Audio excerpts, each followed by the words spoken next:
तो रिएक्ट में हमें ज़रूरत पड़ सकती है कि हम ESM मॉड्यूल्स को ईगरली लोड करें। ESM मॉड्यूल्स क्या होते हैं? ESM मतलब ECMAScript मॉड्यूल। तो ECMAScript मॉड्यूल क्या होता है? ये स्टैंडर्ड जावास्क्रिप्ट का टाइप है या फिर स्टैंडर्ड मॉड्यूल का फॉर्मेट है जावास्क्रिप्ट के। तो इसके लिए हम ESM मॉड्यूल को जब लोड करेंगे तो हमें कुछ यूज़ करना पड़ेगा। जो रिएक्ट के फ्रेमवर्क्स होते हैं, रिएक्ट बेस्ड फ्रेमवर्क्स, वो एक्चुअली ये इंटरनली करते हैं, पर हमें अगर एक्चुअल रिएक्ट लाइब्रेरी को यूज़ करके चीज़ें करनी तो हमें खुद की चीज़ें लिखनी पड़ेंगी।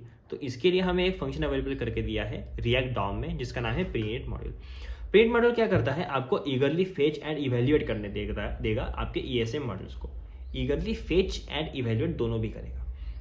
तो देखो, इसके पैरामीटर्स होते हैं दो। पहला पैरामीटर है href, जो कि बेसिकली आपकी स्ट्रिंग रहेगी जहाँ से आपको चीज़ें डाउनलोड, एग्जीक्यूट या फिर इवेल्युएट करनी है। ऑप्शंस रहेगा सेकंड पैरामीटर, जो कि रिक्वायर्ड है। उसमें एक चीज़ रिक्वायर्ड है, जो एक चीज़ है एज हमेशा स्क्रिप्ट को सेट होना चाहिए। मतलब क्या, एज की वैल्यू हमेशा स्क्रिप्ट रहेगी। और एक क्रॉस ओरिजिन कॉर्स के लिए है। यहाँ पे आप एनोनिमस या फिर यूज क्रेडेंशियल दो चीज़ें दे सकते हो। इंटीग्रिटी जो है एक स्ट्रिंग रहेगी क्रिप्टोग्राफिक हैश की आपके मॉडल की ऑथेंटिसिटी के लिए। इसके बाद नॉन्स रहेगा। अगर आप स्ट्रिक्ट CSP यूज़ कर रहे होंगे तो उसके लिए आपको नॉन्स देना पड़ेगा। रिटर्न कुछ भी नहीं करते क्योंकि सेंस नहीं बनाता, क्योंकि वैसे लोड और एग्जीक्यूट करने वाला है, तो रिटर्न करने का सेंस नहीं है कुछ भी। मल्टीपल कॉल करोगे इसे तो क्या होगा? सेम href को मल्टीपल कॉल मतलब क्या, सेम चीज़ को एक्सेस कर रहे हो तो फिर उसका कुछ इफेक्ट नहीं होगा।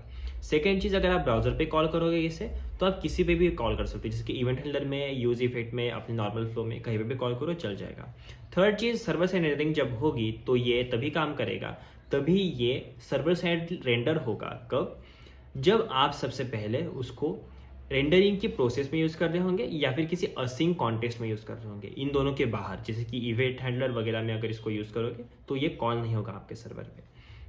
इन्होंने कुछ एग्जांपल्स दी है कि आपको क्या करना है, बस इसको इंपोर्ट करना है रिएक्ट डॉम से और बस कॉल कर देना है with the required things. Required thing पहली क्या है? href, जो कि हमेशा लगेगा। सेकंड है एक ऑब्जेक्ट जो हमेशा लगेगा, और उसके अंदर भी एज जो है वो हमेशा स्क्रिप्ट के लिए सेट होना चाहिए। बाकी चीज़ें ऑप्शनल है, आपको देनी होगी तो दे सकते हो, नहीं तो नहीं दिया तो भी चलेगा। और इस तरह से कुछ इवेंट हैंडलर में कॉल कर सकते हो, सेम ही कॉल करने, बस आपका जो स्कोप है वो चेंज हो गया।